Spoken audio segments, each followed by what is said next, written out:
Terima kasih. Pada kesempatan kali ini saya akan menjelaskan tentang bantuan pengelolaan jurnal ilmiah. Banyak dari teman-teman bertanya tentang bagaimana cara menyusun bantuan jurnal ilmiah tersebut. Jadi melalui video ini saya akan membantu untuk menjelaskan pengalaman saya waktu menjadi asisten editor di salah satu jurnal di UG. Bantuan yang pada waktu itu saya ajukan adalah BTBI atau bantuan terbitan berkala ilmiah ya, BTBI. Mungkin ada beberapa perbedaan ya, tapi saya lihat intinya sama ya, karena di sana ada rencana kerja ya, baseline dengan target seperti itu. Jadi ini yang menjadikan beberapa teman-teman agak kesulitan ya dalam menyusun proposal itu. Sebelum masuk ke bagaimana cara menyusunnya, saya kira kita perlu melakukan identifikasi ya, dokumen apa saja yang kiranya perlu disiapkan untuk mengajukan bantuan pengelolaan jurnal ilmiah di tahun 2022 ini. Nah, kita lihat panduannya dulu ya. Yang pertama kita lihat panduannya dulu. Seperti apa, saya biasanya langsung lompat dokumen apa saja yang disyaratkan oleh pemberi dana. Jadi saya biasanya lompat ke sini. Nah, di sini ada yang perlu kita note ya, yang kita perlu kita beri catatan di sini ya.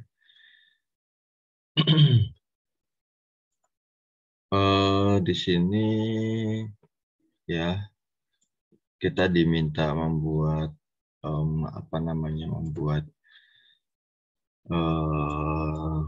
pernyataan ya. Kalau di sini kan kita diminta untuk membuat surat pernyataan komitmen ya, komitmen dari pimpinan, bisa dari fakultas maupun dari prodi ya, untuk membuat pernyataan bahwa fakultas atau prodi itu bersedia untuk menyediakan ruangan redaksi jurnal, sarana dan prasarana, serta SDM. Ya.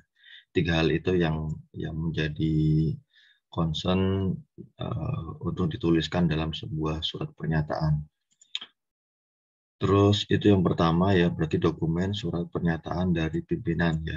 Terus apalagi yang disyaratkan oleh ini ya, kalau ini oke. Yang kedua surat pengusulan ya, ditandatangani editor in chief, diketahui bisa langsung rektor, terus fakultas atau prodi ya yang menjadi penerbitnya. Atau misalnya dalam sebuah perguruan tinggi, jurnal-jurnal di bawah lembaga riset atau lembaga LPPM, yang itu bisa dari sana juga.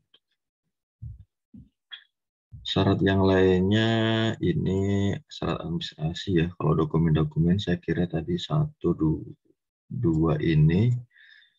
Terus, nah 3 ini ya, nanti 3 program kegiatan yang di sana ada rencana kerja dan target indikator baseline dan targetnya seperti apa. Ini ya yang penting on time terbit. Terus, nah catatan terakhir adalah jurnal belum pernah menerima bantuan serupa.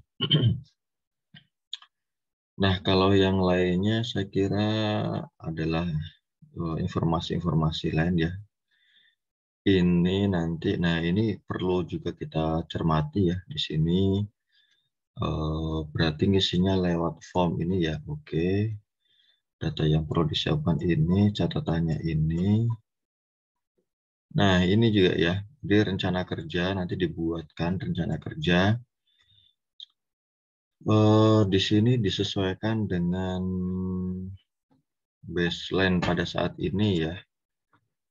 Baseline pada saat ini, terus indikator kinerja, indikator kinerja, baseline dan target ya. Terus dokumen terakhir itu ada RAB. Nah, walaupun di sini nggak ada informasi contoh RAB-nya seperti apa, tapi kita harus mencari informasi itu. Nah, oke, jadi yang pertama tadi dokumen surat pernyataan komitmen, terus dokumen pengajuan, dokumen rencana kerja dengan dokumen RAB. Nah, ini perlu kita siapkan. Nah, semuanya sudah saya bantu susunkan draft ya. Nanti ada beberapa juga yang dari sana. Nah, tapi isiannya ini juga saya bantu untuk menyusunkan ya rencana kegiatannya apa saja nanti yang dituangkan dalam RAB seperti itu. Nah, untuk yang surat surat pengusulan dan surat pernyataan ini saya ambil dari surat pengusulan dari ini ya di pedoman ada contohnya. Surat pengusulannya seperti ini, mengusulkan nama jurnalnya. Jadi nanti ini bisa dari pimpinan perguruan tinggi ya, atau fakultas atau prodi juga. Yang jelas itu penerbitnya jurnal. Ini nama jurnalnya, nanti di narah hubung ininya siapa. Ini seperti biasa ya, nanti dituliskan editor chief, terus ini tanda tangan. Nah, di lembar keduanya saya bantu untuk membuatkan surat ini ya. Nanti suratnya satu file ya, satu file itu nanti diunggah dalam Google Form yang disediakan oleh ini ya, pemberi bantuan. Nah, saya copy paste ya dari pedoman tadi yang menyatakan bahwa harus bersedia menyediakan ruang redaksi jurnal, bersedia menyediakan sarana dan prasarana, tuliskan nama jurnalnya, dan bersedia menyiapkan SDM, tulis. Nah, seperti itu. Di nama ini juga saya copy paste dari sini. Nah, nanti pimpinan perguruan tinggi, nama jurnal yang dikelolanya apa, terus komitmen bersama ini bersedia. Nah, bersedia untuk apa? Nah, nanti tanda tangan editor in chief dan saya kira di sini nanti tidak ada editor in chief-nya ya, langsung pimpinan perguruan tinggi ya, bisa fakultas atau bisa ini. Oke, jadi cukup satu aja ya, cukup satu aja. Ini dokumen yang pertama dan yang kedua ya, pengusulan surat pengusulan dengan komitmen, surat pernyataan komitmen ya. Ini file dijadikan satu file PDF ya, nanti bisa di print dan ditandatangani. Terus yang kedua itu ini ya, saya tuliskan di sini adalah data jurnal dan dokumen rencana kerja. Nah, data jurnal ini nanti sebenarnya itu kita masukkan ke dalam form ya, nama jurnal, ISSN itu kita masukkan ke dalam form. Tapi saya saya tuangkan juga di dalam dokumen ini agar ini bisa dalam satu kesatuan. Nama jurnal ini statement jurnal ilmiah saya tambahkan ya dengan peer review proses.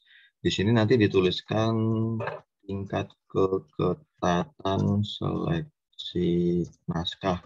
Nanti ditambahkan itu ya, karena nanti akan dimintain itu jurnal kita itu bagaimana tingkat seleksinya gitu, ketat, sedang atau rendah seperti itu. Statement jurnal ilmiah ini biasanya dituliskan double blind review atau jurnal ini melalui proses review menggunakan double blind atau single blind atau men-review, tuliskan aja seperti itu.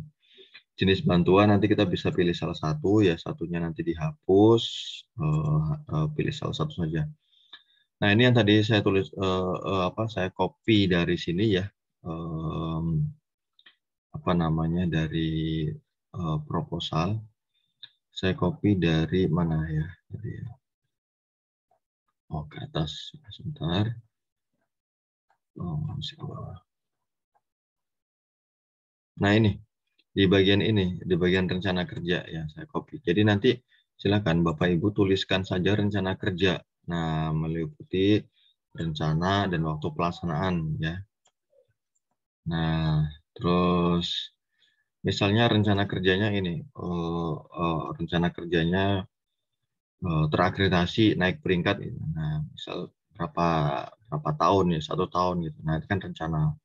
Nah, batasan waktunya nanti 1 tahun ke depan, misalnya ya, misalnya jurnal naik peringkat ke Sinta 2, terus proses reviewnya ketat, terus yang ketiga adalah suplai naskah yang berkualitas kepada jurnal ini itu terpenuhi ya, seperti itu. Nah, diuraikan aja ya nanti di sini dalam bentuk paragraf aja, karena nanti di Google Form itu nanti paragraf itu nanti dikopikan ke Google Form. Nah, indikator kinerja ini saya coba apa namanya tuliskan seperti ini ya untuk memudahkan, karena di sini ada baseline, ada target ini yang apa namanya, yang dulu sempat saya buatkan tutorial di forum relawan jurnal. Itu sempat saya buatkan tutorial. Dulu kan seperti ini ya, menggunakan sistem untuk mengajukan bantuan. Jadi saya buatkan tutorial seperti ini. Nah, ada beberapa hal yang, nah ini yang waktu itu agak kesulitan ya teman-teman. Saya coba apa namanya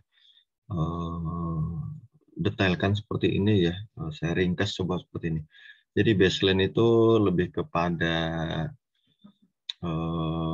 alasan target itu yang akan dicapai. Baseline itu bisa ini sih sebenarnya bisa sama seperti rasionalisasi ya kondisi saat ini. Jadi kondisi saat ini seperti apa, target yang akan dicapai seperti apa.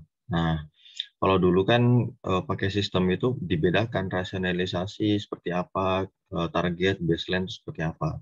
Nah, kalau dalam panduan ini baseline ini lebih kepada kondisi saat ini ya, kondisi saat ini itu seperti apa. Nah, maka saya coba seperti ini ya. Jadi ini saya buatkan tutorial ini terutama bagi jurnal yang sekarang di Sinta 3 sampai 6 ya. Nah, kategori nasional ya. Saya coba highlight yang sini ya. Nanti yang internasional saya kira nggak jauh beda ya. Nah, tutorial ini untuk bantuan peningkatan mutu jurnal terakreditasi. Nah, misalnya gini, saat ini jurnalnya pada posisi Sinta 3 ya, targetnya ke Sinta 2, poinnya misalnya 71 atau 72 atau berapa, yang penting di atas 70 gitu. Nah, lembaga pengindeks ya, kita coba ambil dari sini ya, dari ini saya masukkan ke dalam tabel. Lembaga pengindeks saat ini apa, misalnya Road, Dimension, sudah terindeks di Dimension, Garuda kan indeksasi nasional. Nah, targetnya kemana? Targetnya ke DOAJ gitu, misalnya seperti itu. Atau indeksasi internasional lainnya, misalnya Copernicus, seperti itu. Nah, itu bisa juga. Jumlah pengunjung unik saat ini rata-rata pengunjung unik harian itu 30. Kita targetnya 60 lah ya. Nah, seperti itu. Silakan ya. Nah, ini jumlah citasi, ini kita lihat jumlah citasi di Dimension ya. Nah, misalnya 7 citasi dalam 5 tahun terakhir. Nah, terus targetnya 30 citasi dalam 3 tahun terakhir. Ini kan karena ini poin untuk akreditasi kan 8 ya. Nah, kita agar nanti kita bisa naik ke sini, maka rasionalisasinya itu ya 30 gitu agar dapat poin 8. Tapi memungkinkan tidak ya, kita lihat lagi di Google Scholar-nya itu citasinya ada berapa. Kalau citasinya tinggi, mudah-mudahan dalam kurun waktu 1 tahun kita bisa 30. Nanti dilihatnya dari dimension, nah, seperti itu. Bagi yang belum tahu ya nanti app.dimension .ai ya. Nah, seperti itu. Nanti silahkan cek di sana. Di video tutorial saya yang lain juga ada itu cara ngecek citasi di Dimension. Nah, yang kelima tingkat pengetatan saya juga ambil dari sini ya, tingkat pengetatan naskah termasuk. Nah, ini seperti apa? Nah, ini silahkan dituliskan. Jadi sebelumnya itu rejection-nya 30% gitu. Nah, terus kita naik ke 50% atau misalnya nanti 70%, 70%. Artinya setiap 10 naskah yang masuk, kalau ini ya, kalau sebelumnya, setiap 10 naskah yang masuk, berarti 3 naskah itu di reject. Nah, 7-nya diterima. Nah, target ke depannya apa? Setiap 10 naskah yang masuk, 7 di reject, 3 diterima. Nah, itu berarti tingkat ketatannya tinggi. Nah, seperti itu. Jadi, ini adalah dokumen yang kedua ya. Dokumen pertama tadi surat pengusulan dan pernyataan komitmen. Dokumen yang kedua ini data jurnal dan ini ada rencana kerja sama indikator kerjanya seperti apa. Nanti dituliskan aja seperti ini. Nah, berdasarkan target yang akan kita capai ini, maka kita perlu membuat target ini kan dari ini ya, dari rencana kerja. Jadi ada semacam garis merah ya. Dari rencana kerja kita tuangkan dalam target. Setelah target kita susun, kita tuangkan dalam bentuk apa. Nah, kegiatan. Nah, kegiatan ini dalam apa namanya nanti dituangkan dalam apa ya?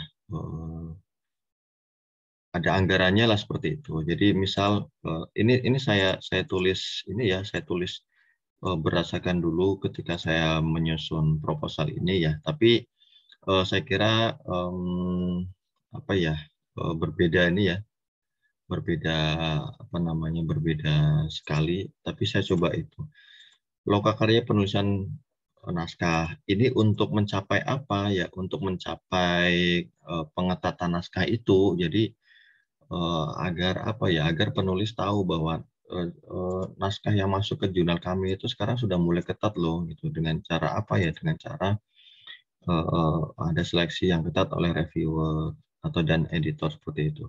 Nah, maka perlu ada lokakarya naskah. Siapa yang diundang nanti? Para penulis-penulisnya, calon-calon penulis kita. Nah, nanti yang diundang itu. Terus workshop Dewan Editor, ini untuk penyamaan persepsi saja sih antar Dewan Editor. Pengembangan website saya kira ini lebih kepada penyesuaian ya, penyesuaian website ya. Nah, untuk apa ya? Untuk ke sini, jadi kita kan nanti mau daftar ke DOAJ dan Copernicus, misalnya ya. Maka rasionalisasinya atau apa ya baseline-nya adalah saat ini jurnal kita itu belum sesuai standarnya DOAJ, maka perlu ada anggaran ya untuk menyesuaikan websitenya ke sana itu. Lokakarya penggunaan website ini lebih kepada online submission dan review proses ya. Jadi siapa pesertanya? Penulis, editor dan reviewer gitu. Jadi penyamaan persepsi ternyata untuk pengiriman naskah ke jurnal itu perlu online submission seperti itu. Publikasi dan promosi ini dalam rangka untuk ini apa namanya ke sini ya, dalam rangka untuk ke sini meningkatkan kunjungan dan apa namanya ini peningkatan naskah ya. Bagaimana kita mau mereject 70% kalau naskahnya yang masuk cuma 1, 2. Nah, kalau mau direject semuanya, nah habis dong nggak ada naskah. Makanya ini saya tambahkan ya, sengaja saya tambahkan publikasi dan promosi. Nah, ini kita bisa apa namanya bisa menganggarkan ya, misalnya 5 juta ya, 5 juta ya untuk anggaran promosi dan ini gitu. Kenapa 5 juta? Saya kira ini baru berapa persennya ya dari yang lain. Nah, nanti publikasi dan promosinya apa ya? Kita bisa mempromosikan jurnal kita menggunakan call for paper lewat email, lewat medsos ya. Dan tidak perlu dicetak ya, tidak perlu dicetak misalnya cetak banner atau cetak apa namanya kartu nama jurnal nggak perlu. kita meng-hire orang untuk mempromosikan jurnalnya lewat kirim email gitu, atau kirim eh, promosi lewat media sosial ya, seperti itu. Nah, saya coba bantu susunkan ya. Jadi kira-kira itu anggarannya kan maksimal ini ya, 50 juta ya. Ini nanti Lokakarya Dewan Editor bisa 10 juta gitu ya. Terus workshop Dewan Editor juga 10 juta gitu. Nah, terus pengembangan website untuk menyesuaikan nanti bisa menerjemahkan ini gitu ya, menerjemahkan naskah gitu. Atau misalnya di sini pengembangan menerjemahkan tulisan yang ada di website itu ya, misal 7 juta gitu, untuk pengembangan websitenya misalnya, atau mau 5 juta juga bisa. Lokakarya ini bisa 10 juta gitu. Nah, saya agak kelupaan ya di bagian ini. Mungkin kita bisa menambahkan satu slot lagi untuk apa ya? Saya menganggapnya sebagai peningkatan kualitas naskah gitu. Peningkatan kualitas naskah itu nanti berkaitan dengan orang mensitasi. Bagaimana orang mau mensitasi kalau kualitas bahasa Inggrisnya atau kualitas naskahnya rendah seperti itu. Maka berdasarkan ini kita mau ada orang yang mensitasi, maka di sini ada